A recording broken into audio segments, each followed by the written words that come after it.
Welcome to One Step Beyond, a series which explores the extremes of science, technology and human experience.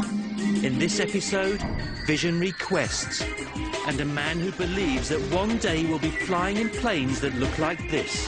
Flying saucers are coming, believe it. In this small field in Newnan, Georgia, USA, is a man whose single-minded pursuit of a childhood dream might just be turning him into an aviation visionary. It's just a model at the moment. It represents something far grander. Jack Jones has a vision that one day human beings will fly through the air in flying saucers. By profession, Jack is a commercial artist who has never had any formal training in aerodynamics, but driven by his childhood passion for science fiction comics and books, for the last 30 years he's dedicated himself to his dream of making flying saucers fly. When I was young, I vividly remember being out in my backyard, staring up at the sky, and I kept thinking to myself, why doesn't somebody just build a saucer aircraft and put a propeller on it? At first, though, Jack had to understand their aerodynamic flaws. I came to realize there's just two basic designs that have ever been built: solid disc and ring wings. The solid disc is the design we've all seen in picture books. A classic saucer-shaped aircraft design is an ideal shape to fly around in with regards to payload, and you can go at extremely high speeds. The problem is you have to take off and land, and the solid discs are extremely unstable. And ring wings, saucers with holes in the middle, are also problematic. Unfortunately, there's no place to put a cockpit, put payload, and that's the whole idea of aircraft. Jack's now convinced he's solved these problems. He's come up with a design he calls Geobat. Geo because of its geometric symmetry, and Bat because of the bats which flew near his childhood home. This is Geobat. I came up with the concept of splitting the wing into three different wing shapes: forward wing, a rear wing, and connecting wingtips. It's effectively a ring wing design with a smaller hole, producing a larger stabilizing front wing and room for payload.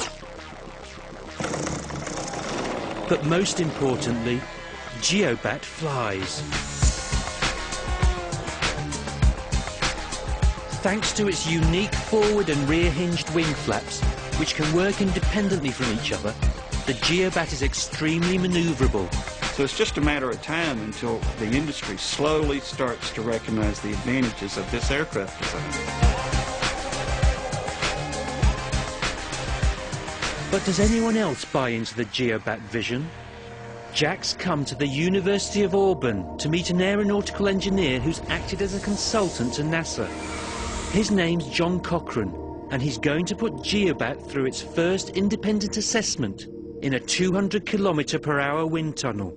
Jack, well, let's just get started with a test. We're going to measure the lift and drag on your model and see how those compare with other kinds of configurations.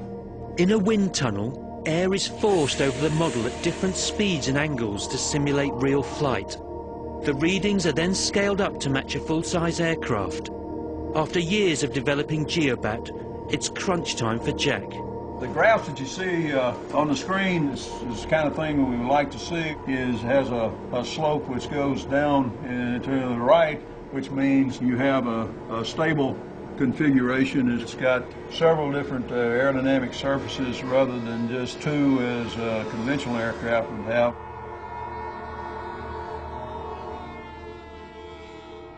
In fact, Geobat's wing design could reduce wingtip vortices, the spirals of air which sometimes reduce lift.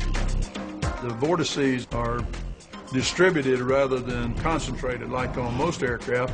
You may have very good benefits as far as efficiency and maneuverability. But John's most impressed by the structural strength that Geobat's aerodynamics make possible. Conventional aircraft have an inherent weakness in that only the wings provide the lift. The fuselage carrying the payload is dead weight, producing downward pressure. The fuselage serves a purpose, but it does not, in most aircraft designs, produce any lift. Now, the saucer aircraft is a lifting body. That means it floats in the air like a boat. It would appear we have a new type of aircraft that can compete with traditional aircraft. I'm happy. So could this aviation vision and childhood dream one day fill our skies?